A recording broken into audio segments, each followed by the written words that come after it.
Hello friends, welcome to my YouTube channel.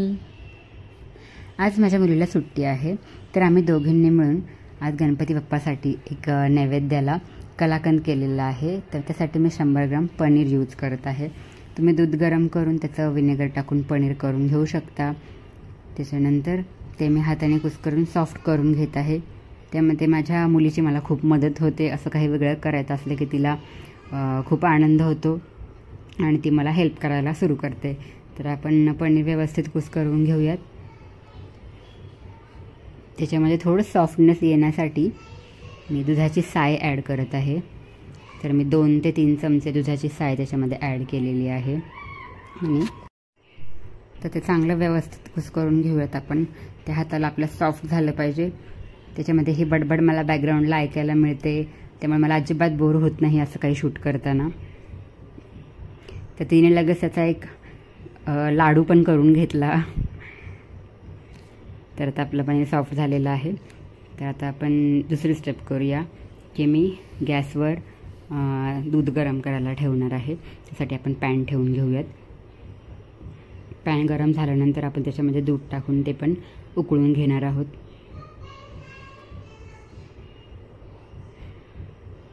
तर मी इथे पावशर वगैरे दूध घेतलेलं असेल। हे दूध चांगलं उकळल्यानंतर त्याच्यामध्ये हे आपण तयार केलेलं पनीर कुस्करून घेतलेलं त्याच्यामध्ये ॲड करायचं आणि व्यवस्थित हलवून घ्यायचं। तर हे आपल्याला तोपर्यंत हलवून घ्यायचं आहे जोपर्यंत सेम कन्सिस्टन्सी येत नाही। बारीक गॅसवर आपण व्यवस्थित ते शिजवून पण घेणार आहोत। थोडं ते घट्टसर होईपर्यंत आपल्याला हलवून घ्यायचं व्यवस्थित। तर तुम्ही बघू शकता त्यातलं दुधाचं प्रमाण जे आहे ते कमी झालेलं आहे आणि ते आटायला सुरुवात झाली आहे। आपण त्याच्यामध्ये साखर टाकून घेणार आहोत। तुम्ही तुम्हाला किती गोड लागतं त्याप्रमाणे साखर ॲड करून घ्या।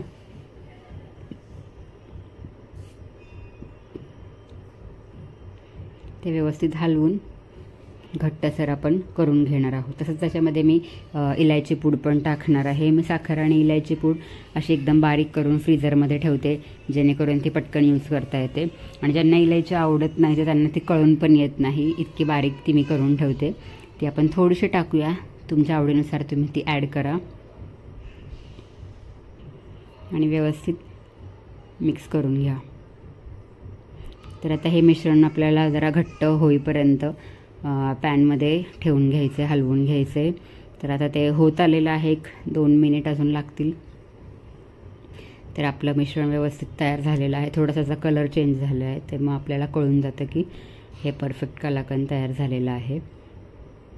तर ते आपण तसंच पॅनमध्ये थोडंसं थंड होण्यासाठी ठेवूयात। तर नेक्स्ट स्टेप आपण त्याच्यावरती काजू बदामचे तुकडे टाकून घेऊयात। तुमच्याकडे जे ड्रायफ्रूट अवेलेबल आहे, पिस्ता, मनुके, ते तुम्ही ते ॲड करून ते कट करून घ्या आणि त्याचं तुम्ही त्याला वरती डेकोरेशन म्हणा किंवा एक टेस्ट वाढवण्यासाठी ड्रायफ्रूट ॲड करा। तर मी हे ड्रायफ्रूट डायरेक्ट पण तुम्ही यूज करू शकता, पण मी नेहमी ते तुपामध्ये परतून घेते, त्याच्यामुळे ते थोडे क्रंची होतात। तर आपण आता हे सेट करायला ठेवूयात। तर मी काचेच्या बाउलमध्ये सगळं काढून घेतलं आहे कलाकंद आणि त्याच पॅनमध्ये थोडं त्याला ऑइल आहे। तर त्याच पॅनमध्ये आपण आपले ड्रायफ्रूट्स जे आहेत ते थोडेसे हलकेसे गरम करून परतून घेऊयात, कारण या दिवसामध्ये ड्रायफ्रूट थोडे मऊ पडतात। त्याचा क्रंचीनेस वाढण्यासाठी आपण करून घेऊयात। ते गरम होईपर्यंत आपण जे आपलं कलाकंद आहे ते प्रेस करून त्या बाउलमध्ये सेट करून घेऊयात। अशा प्रकारे मी चमच्याने ते दाबून व्यवस्थित सेट करून घेत आहे। तर आपले ड्रायफ्रूट्स ऑलमोस्ट झालेले आहेत। ते आपण थंड झाल्यानंतर आपण त्याच्यावर टाकणार आहोत, तरच त्याचा क्रंचीनेस राहील, नाहीतर ते मऊच लागतील। ते आपण ते थंड व्हायला ठेवूयात आणि झाल्यानंतर त्याच्यावरती आपण ॲड करूया। आता आपलं कलाकंद तयार आहे, बाप्पासाठी एक खूप छान नैवेद्य।